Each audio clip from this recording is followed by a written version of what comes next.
Hello and welcome to the channel.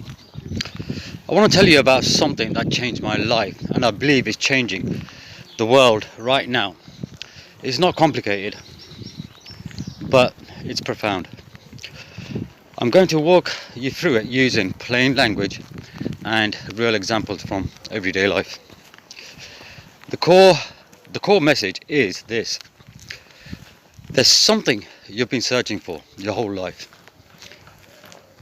That's actually already inside you. Once you recognize this, everything shifts. Right, let's start.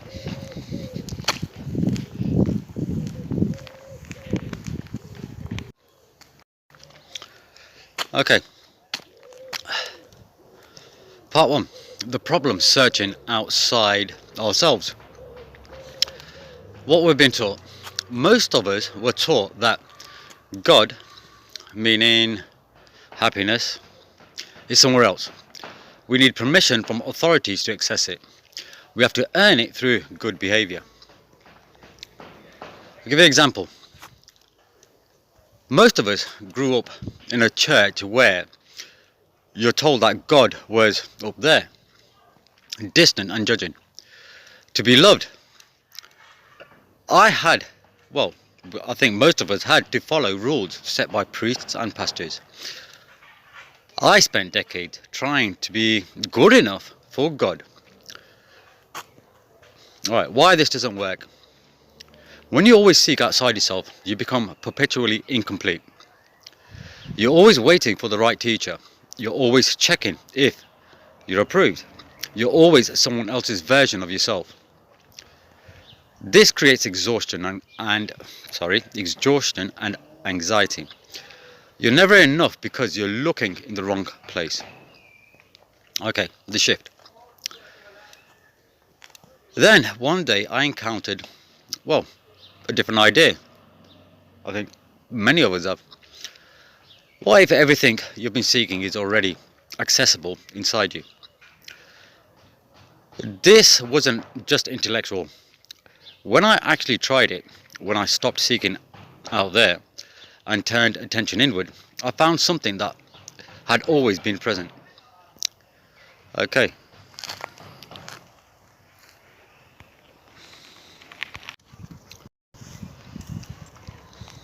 Okay, part 2. What's inside the shadow and integration? What is shadow? The shadow is simply the part of yourself you've learned to hide or repress. Think about your childhood. What emotions were safe? Was anger dangerous? Maybe a parent exploded when angry. Was sadness weak? Maybe you were told boys don't cry. Was desire shameful? Maybe you learned certain feelings were wrong. Was grief too big? Maybe no one made space for it. Okay, example. My father's anger was terrifying, so I learned to suppress my anger completely. Many years later, I didn't feel angry. Well, I did, and I exploded. But I also felt depressed and numb. That's what happens to repressed emotions. They don't disappear. They go underground. What's transmutation means? Okay, so transmuting is the key. Transmutation doesn't mean getting rid of. Transmutation is transforming into something useful. Okay, example. Let's say you've repressed anger. Here's what transmutation looks like. You notice anger arising. Instead of suppressing it, you ask, what is this anger about? What boundary is being violated? What do I actually need? The anger becomes useful information. You express it clearly.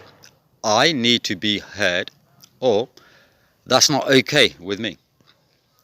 The anger itself doesn't go away. It transforms into healthy boundary setting and self-respect. This is genuine healing, and it's available to us all, not just in therapy. It's available through simple awareness. Part 3. We co-create reality together. The collective creates what manifests. Imagine a single musician playing alone in a room versus that same musician in a stadium full of engaged listeners. The energy is completely different, right? The performance itself is literally different because the collective attention shapes it. Okay, think about a sports team. Same players, different crowds. Playoff game, packed stadium, intense energy, teams play better. Regular session, sparse crowd, low energy, same team plays worse. This isn't mystical, it's about collective attention and energy literally affecting outcomes. How this works in daily life. Your personal reality is shaped by 1. Who you surround yourself with. 2. What information you consume. 3. What you pay attention to. 4. What you collectively agree is real. Example. During COVID, different communities experienced different realities because they consumed different information and trusted different authorities. Not because reality was different, but because collective focus shaped what was emphasized and believed. Now, really pay attention to what I just said there. Alright, part 4. Teachers as mirrors, not gods. The real role of teachers. This is crucial to understand. A real teacher doesn't give you something new. They reflect back what's already true for you. Example. A coach doesn't create your athletic ability. They help you see it and develop it. A good therapist doesn't implant insights. They ask questions that help you access your own knowing. A genuine spiritual teacher isn't superior to you. They're reflecting your own potential. When you encounter someone whose words deeply move you, what's actually happening? They're holding up a mirror. Something in what they say resonates with something already true inside you. The danger of guru culture. The problem starts when we treat teachers as sources of truth rather than mirrors. We give away our authority. We stop trusting our own perception. We become dependent on their approval.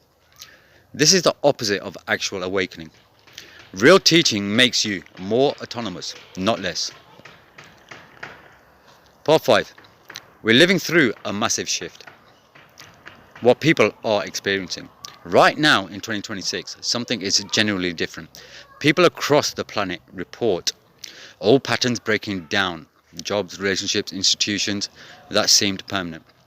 Destabilization of consensus reality. Increased synchronicities and coincidences. A sense that the world is shifting. Alright, example. Companies that seemed stable are laying off thousands. Long-term relationships are ending. Institutions people trusted are being revealed as corrupt. Plans that made sense suddenly don't. What this means personally. This isn't random. This destabilization creates an opportunity for personal transformation.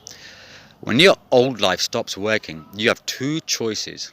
1, try to recreate the old life, exhausting and impossible. Use this moment to create something new. The people thriving right now are those who recognize the old rules don't apply. What do I actually want to create? Part 6.